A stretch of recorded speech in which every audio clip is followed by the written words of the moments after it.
Welcome my dear learners. In today's lecture I am going to discuss about degree of reaction and utilization factor, and I will also going to derive the relationship between degree of reaction and utilization factor. Coming for the concept of degree of reaction, so degree of reaction in turbo machines is defined as the ratio of static energy transfer due to the change in static pressure taking place in the rotor to the total energy transfer taking place in the rotor because of total change in pressure, or it is also defined as static head divided by total head, or we can also define the degree of reaction as change in static enthalpy in the rotor to the total change in enthalpy in the rotor. So therefore degree of reaction can be stated as R is equal to, so let us use the notation R to define degree of reaction. So degree of reaction in turbo machine is defined as the ratio of static energy transfer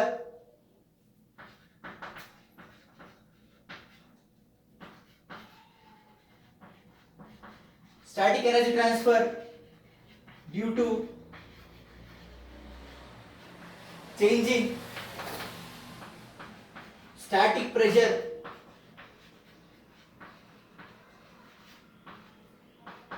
in the rotor to the total energy transfer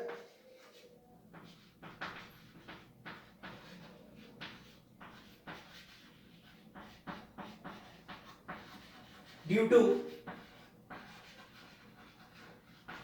change in total pressure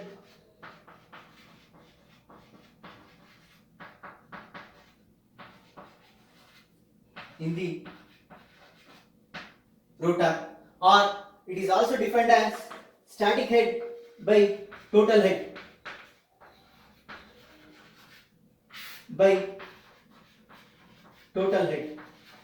We can also define the degree of reaction as change in static enthalpy in the rotor to the total enthalpy change in the rotor. Static enthalpy change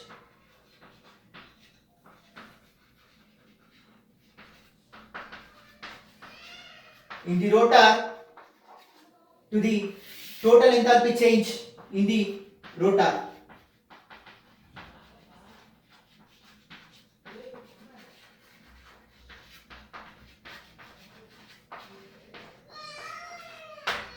Therefore, in shorthand, I can write it as R is equal to S divided by S plus D, where S is static component of energy transfer, D is dynamic component of energy transfer, which we have discussed in our previous lecture.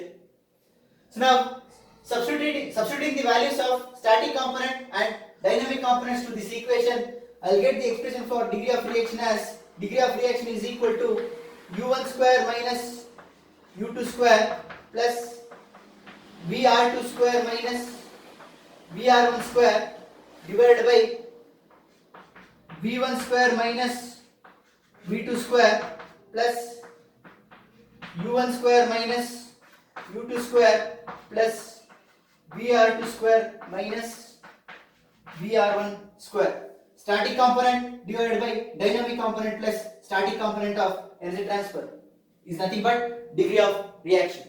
So now the denominator represents the total energy transfer. The total energy transfer is nothing but the Work per unit mass flow rate. The work per unit mass flow rate, I can use the Euler's equation of energy transfer or alternate form of Euler's equation for energy transfer. If I use the alternate form of Euler's equation for energy transfer, I will get the same equation. If I use the Euler's equation of energy transfer, I will get the different equation. So therefore, in general, I can write the degree of reaction as degree of reaction is equal to U1 square minus U2 square plus VR2 square minus VR1 square divided by 2gc into work done per minute mass flow rate. If I substitute the alternate form of Euler's equation for energy transfer, I will get the same expression. If I substitute Euler's equation for energy transfer, I will get the different expression. If I add and subtract dynamic component in the numerator, I will get degree of reaction as S plus D minus D divided by S plus D.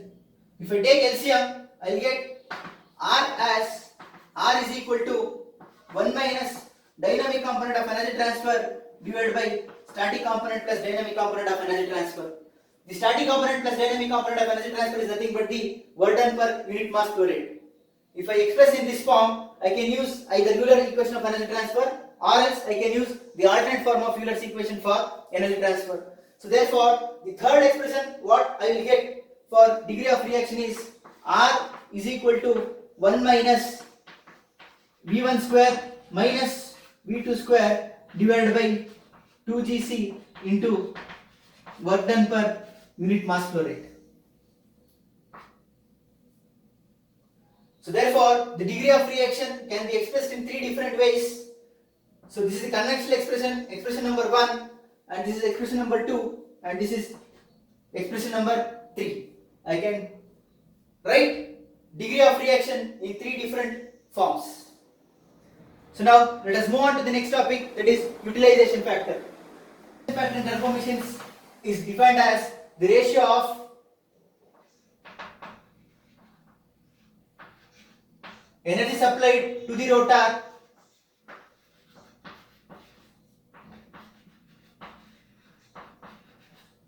to the energy available to the rotor.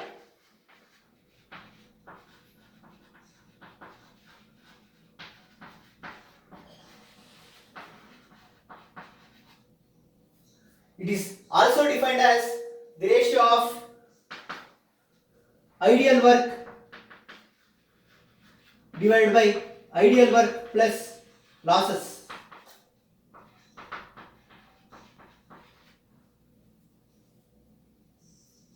Now, the energy supplied to the rotor is nothing but work done per unit mass flow rate. It is nothing but the Euler's equation of energy transfer. Whereas the energy available to the rotor, if you consider the equation of alternate form of Euler's energy equation, the term V2 represents the discharge absolute velocity of the working fluid. The discharge absolute velocity of the working fluid is nothing but the velocity with which the working fluid is discharging from the turbine and entering the tail race. So this is completely unavailable to the rotor. So therefore, the unavailable energy or the loss is nothing but the discharge kinetic energy of the working fluid.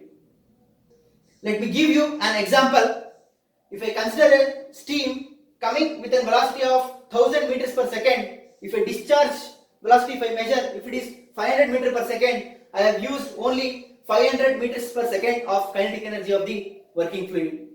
If the steam coming with a velocity of 1000 meters per second, after passing over the blade, if the discharge speed is 800 meters per second, I have utilized only 200 meters per second of kinetic energy. So therefore, V2 must be very minimum to make the utilization maximum. The V2, the velocity with which we are discharging the working fluid should be minimal so that the utilization factor will be maximum. The velocity with which the water is discharging is nothing but the loss in energy. The kinetic energy of water at exit is nothing but loss in energy.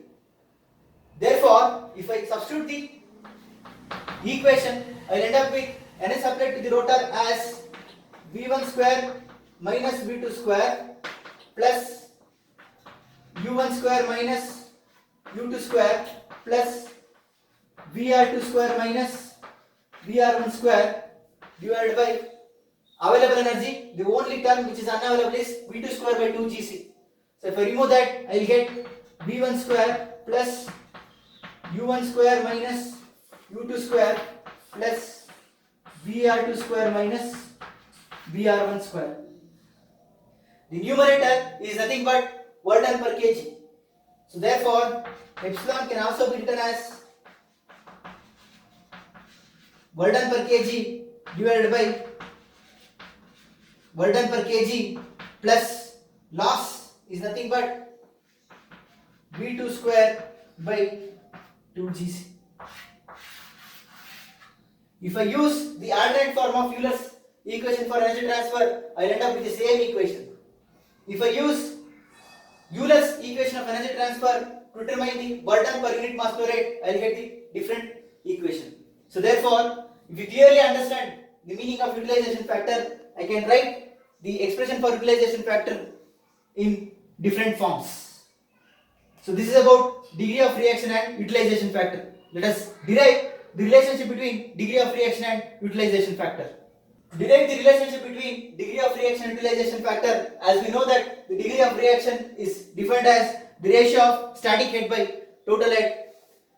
From the definition of degree of reaction, I can write degree of reaction as R is equal to static component of energy transfer, that is U1 square minus U2 square plus BR2 square minus BR1 square divided by static component plus dynamic component, that is V1 square minus V2 square plus U1 square minus U2 square plus BR2 square minus BR1 square.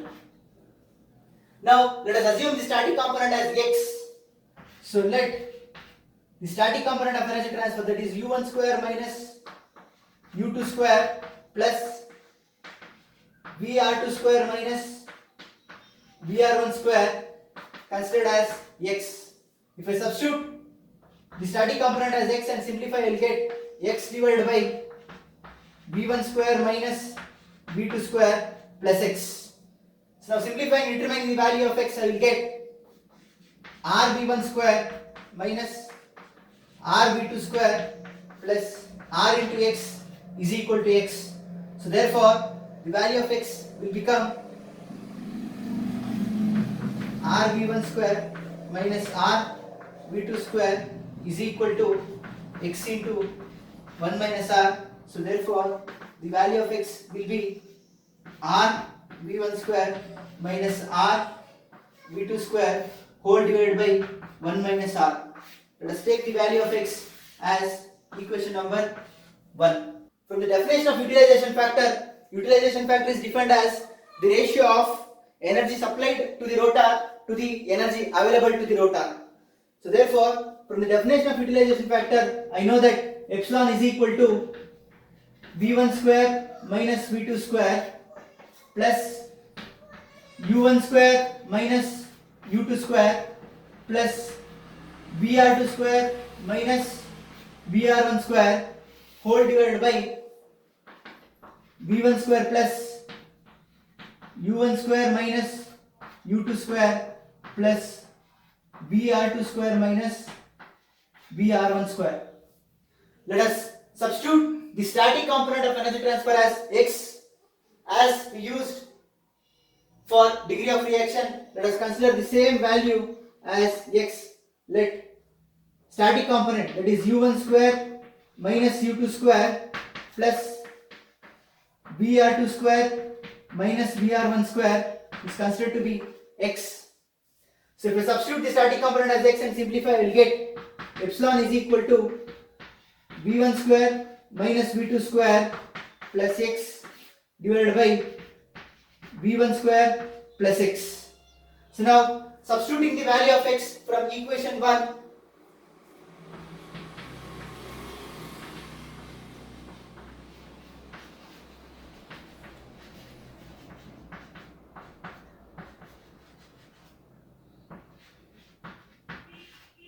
substitute the value of X from equation 1, epsilon will become V1 square minus V2 square plus RV1 square minus RV2 square divided by 1 minus R whole divided by V1 square plus RV1 square minus RV2 square whole divided by 1 minus R.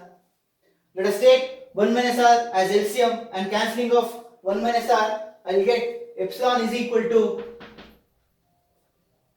V1 square minus R V1 square plus, so I will get minus V2 square, minus of minus is plus R V2 square, the remaining is plus R V1 square minus R V2 square, whole divided by the denominator will be V1 square minus R V1 square plus R V1 square minus R V2 square.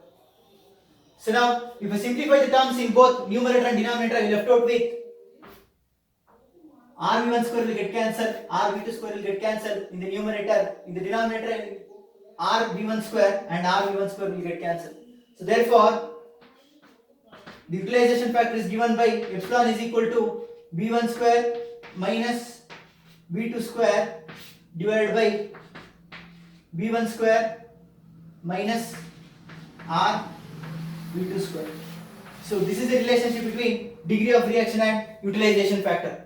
If I know degree of reaction and absolute velocities of the working fluid at entry and discharge, I can determine the utilization factor. So that's all from this lecture. Thank you.